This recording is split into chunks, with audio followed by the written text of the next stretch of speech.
Alrighty, so you guys wanted to know what was going on with Pearl. This is Pearl. Pearl is back. Pearl is one of my daily drivers. So I got we got this, and we got the Trailblazer.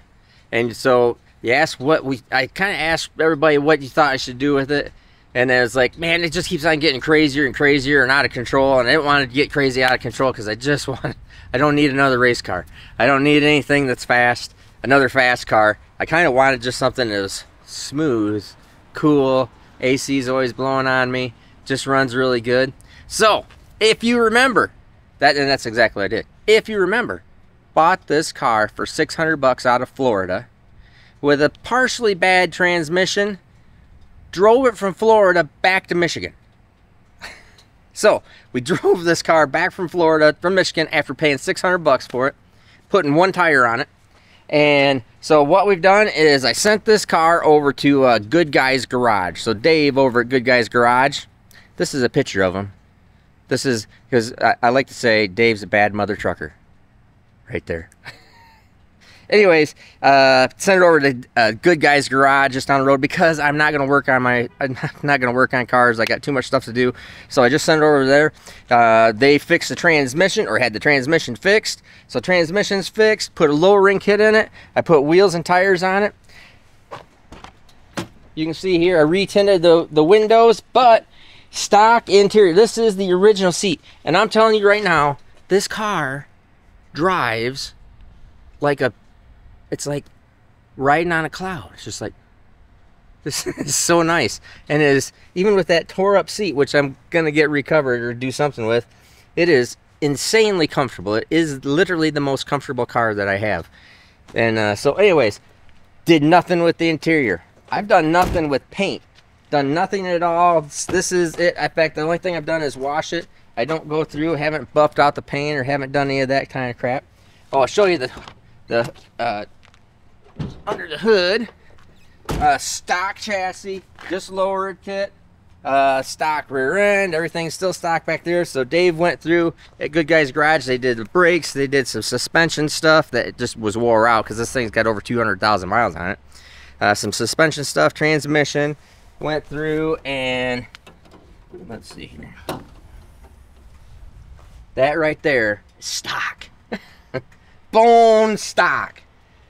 And it's going to stay that way, bone stock, for at least the foreseeable future. AC, I mean, this thing just got it all going on. This is probably, I think this is like 187 horsepower. It is, outside of my smart car, is probably the highest horsepower thing I got. Oh, I told you I have a smart car. I call it the dumb car. That's coming around too.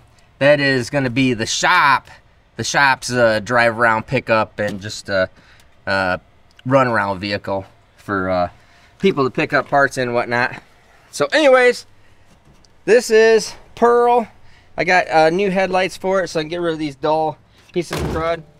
And I need all of the Steve Morris supporters out there to help me find one thing.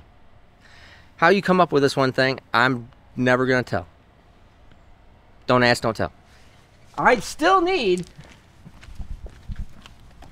this piece of molding that goes right here.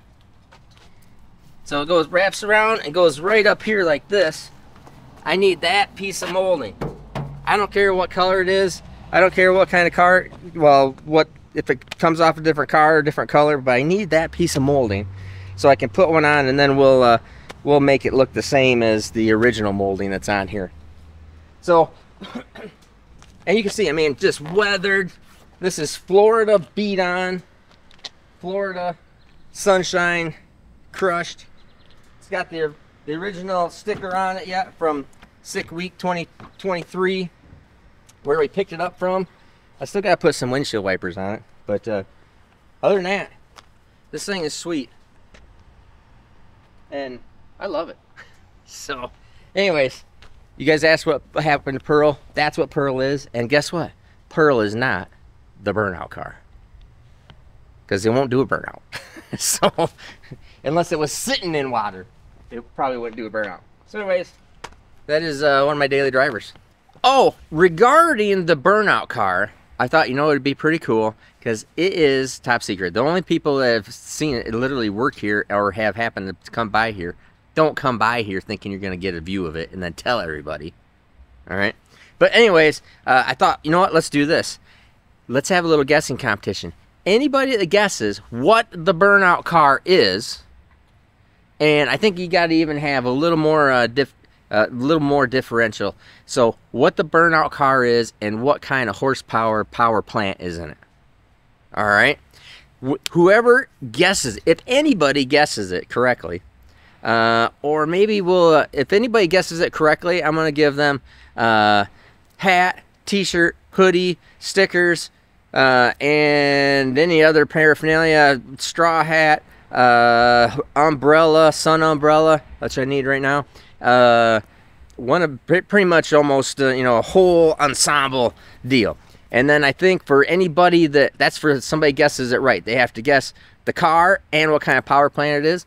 If you guess whoever is closest to it, I'll give the same thing. So how about that? We're gonna have one winner, whoever is the closest guess to it, because I think you'll, honestly, if anybody guesses, I'd be pretty surprised. But we know it's not Pearl. Come back for tomorrow's video, because on tomorrow's video, like I said, I am going to show you the differences in between the SMX and the SML. Show you complete engine, show you size, show you what's all going on there. Then I'm going to show you bare block, the billet block, bare billet SMX block, bare billet SML block, bare billet SML heads, bare billet SMX heads. Show you all the differences, what they're all capable of doing. Had a lot of interest in that, so I figured you guys might want to see the difference in between the SML and the SMX.